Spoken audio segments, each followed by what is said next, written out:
Hello Philippines and hello world! In today's video, we will dive into another spectacular branch of visual arts that operates in three dimensions, the sculpture! Good day! For today's topic, we are going to discuss about a sculpture. So what is a sculpture? A sculpture is an art that is sculpted or carved into 3D art. It may be represented as freestanding object, carved in surfaces, or in tableaus. It is a visual art that uses clay, wax, stone, metal, fabric glass, wood plaster, rubber, and any other random objects that can be carved, modeled, molded, assembled, welded, sewn, cast, or that can be shaped and combined. So what is the history of sculpture and when did it start? It started on the prehistoric era 77,000 to 75,000 years ago. It begins in the Stone Age.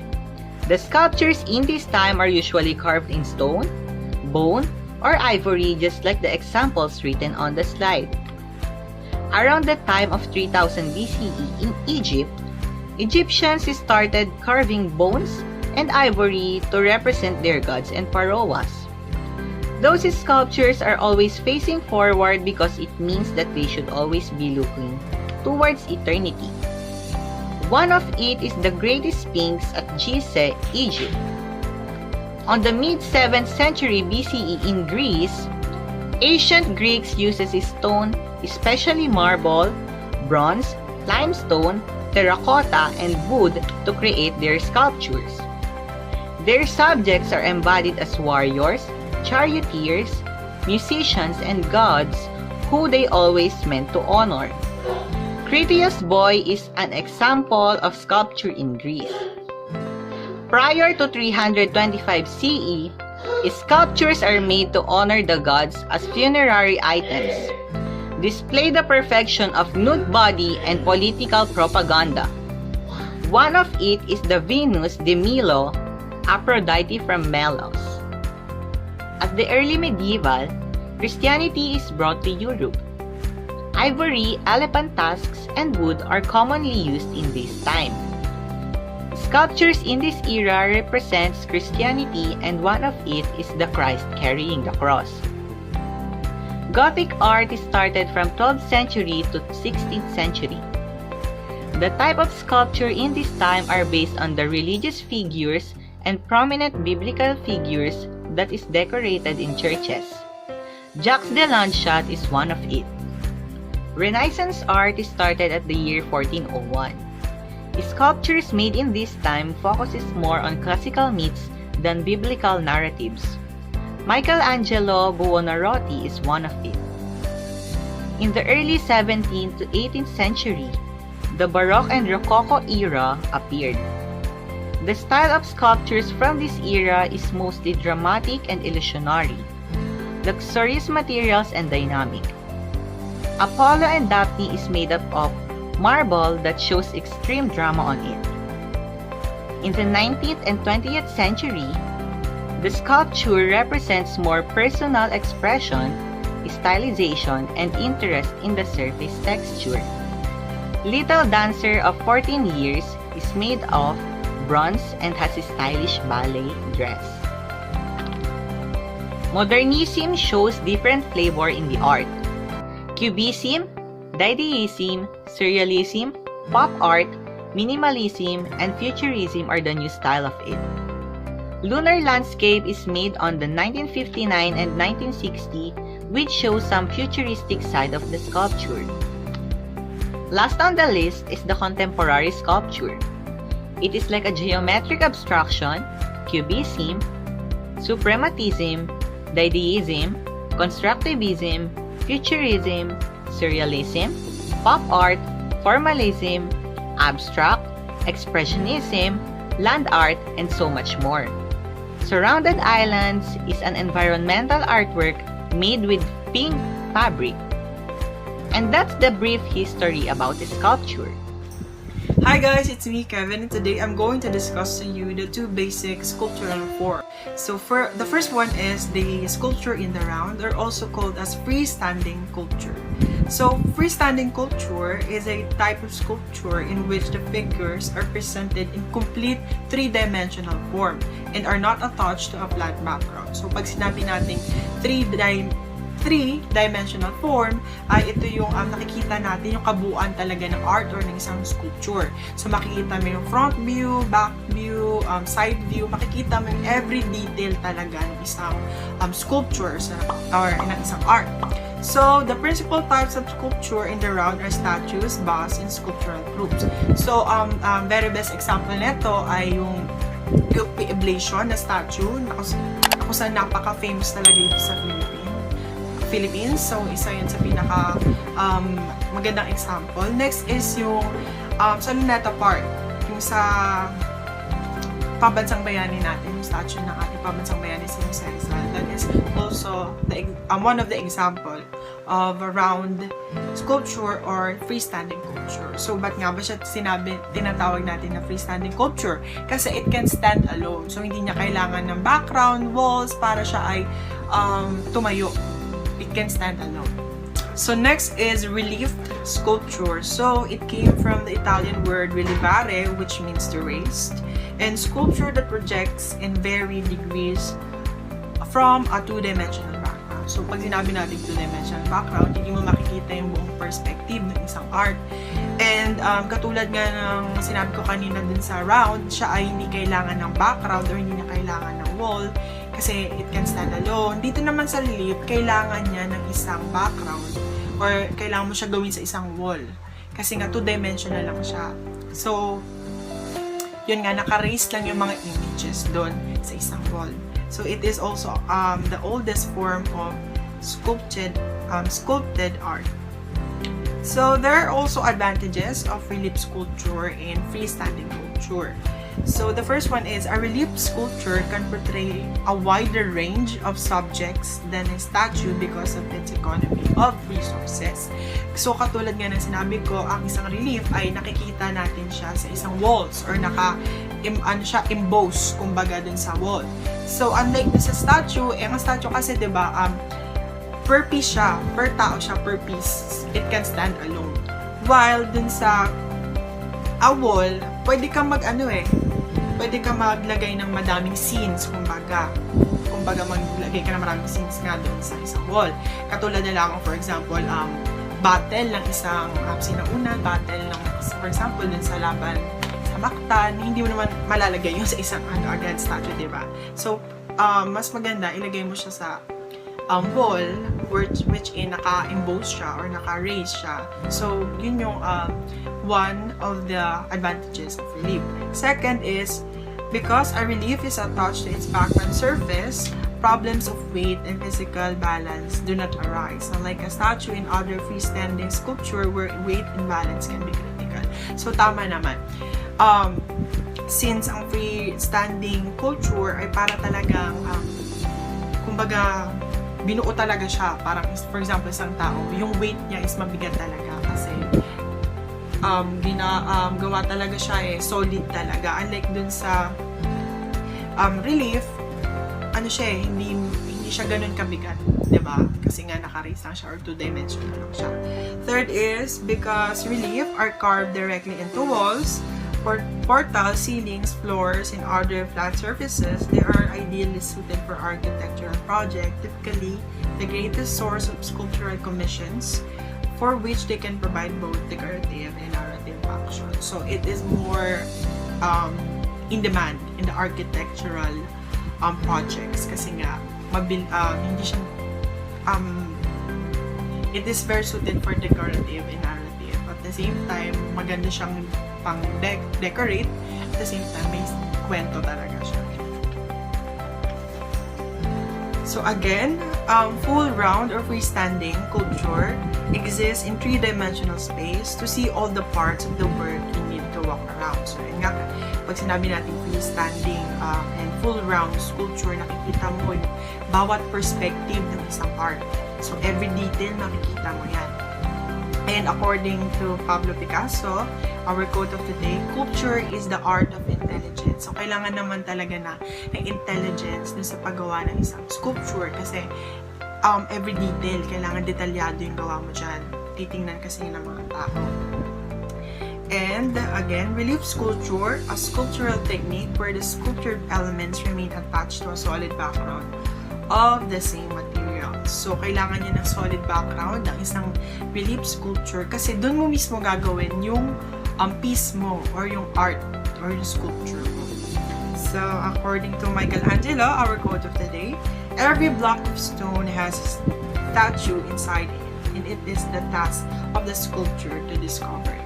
Moving forward, we are now down to the types of relief sculpture. So there are 3 types, the low, high, and sunken relief. So the first one is the low relief, or also known as bas relief. So it has a very low degree of relief from the base, and then also the design project only slide from the ground, and there is a little or no undercutting of lines. This technique retains natural contours of the figures and allows the work to be viewed from many angles without distortion of the figures themselves and overall flat yung background. So, kung ang bas relief, hindi siya ganun ka naka-raise dun sa flat surface or sa background or piece na pinagagawaan niya. So, kung i-measure natin siya, it is only about 25% pinaka-raise doon sa surface niya. And it also don't have any outline. Kumbaga, naka-emboss talaga siya with outlines. Kasi unlike others, di ba, may lines. So, dito sa low, very low or hindi ganun kataas yung pagka-raise niya. Next is the high relief, which is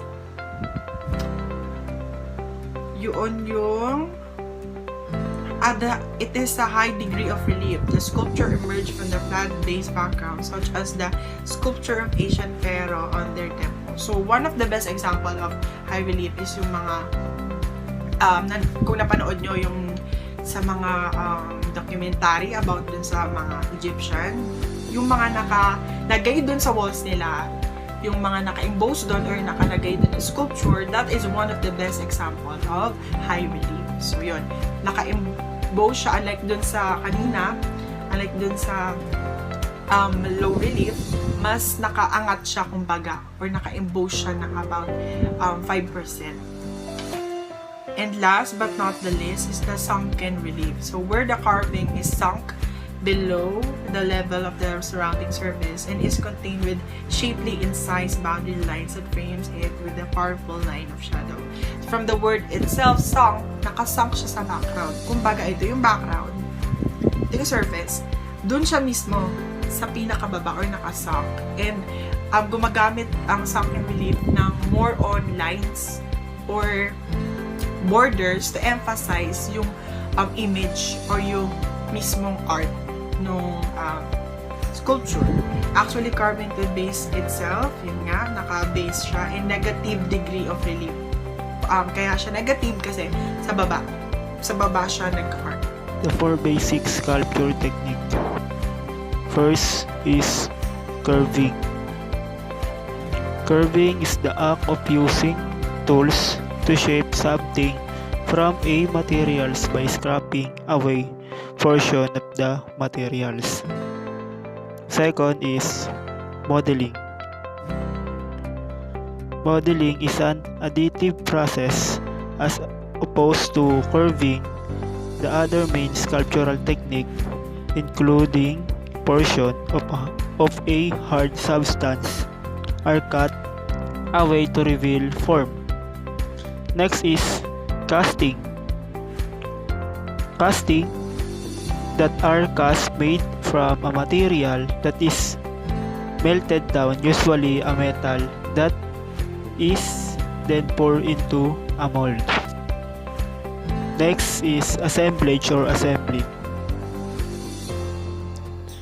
Assemblage or assembling is an artistic form or medium usually created or a defined substrate that consists of 3-dimensional elements projecting out of or from the substrate. Famous sculpture artists: Pablo Picasso, Pinanganak siya noong 1881, namatay siya noong April 1973. Siya ay isang Spanish painter, sculptor, printmaker, ceramist, and theater designer. Ang kanyang movement or style ay Cubicism at Surrealism. Ang kanyang mga artwork naman ay The Jester, Head of Woman, Guitar, Head of Warrior, and so on. Next naman ay si Michelangelo di Lodovico Buonarroti Simoni, o mas kilala natin sa tawag na Michelangelo. Siya ay pinanganak noong March 6, 1475 at namatay noong February 18, 1564. Siya ay isang pintor, sculptor, architect, engineer noong panahon ng Renaissance. Si Michelangelo ay mas nakilala sa paggawa ng fresko. Ang kanyang mga artwork naman ay La Pieta, David, The Last Judgment, Sistine Chapel Ceiling at marami pang iba. Next naman ay si Donatello o Donato di Niccolò di Beto Bardi. Siya ay isang Italian sculptor sa panahon ng Renaissance. Siya ay pinanganak noong 1386 at siya ay namatay noong 1464. Ang kanyang mga artwork ay Saint John the Baptist, Saint George, David, at marami pang iba. Panghuli naman ay si Fernando Botero.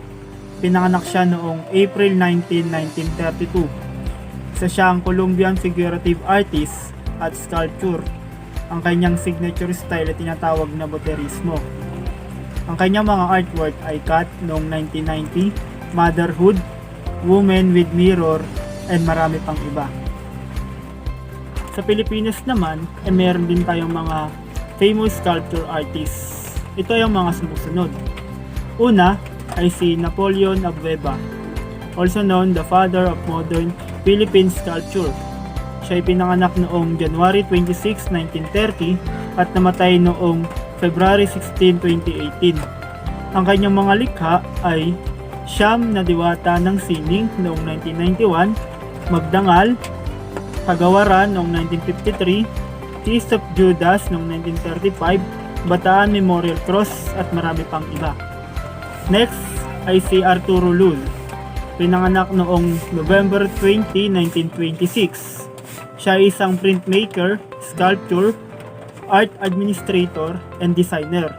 Ang kanyang likha ay tribal figure at marami pang iba. Pangatlo naman ay si Guillermo Tolentino. Pinanganak noong July 24, 1890 at namatay noong July 12, 1976.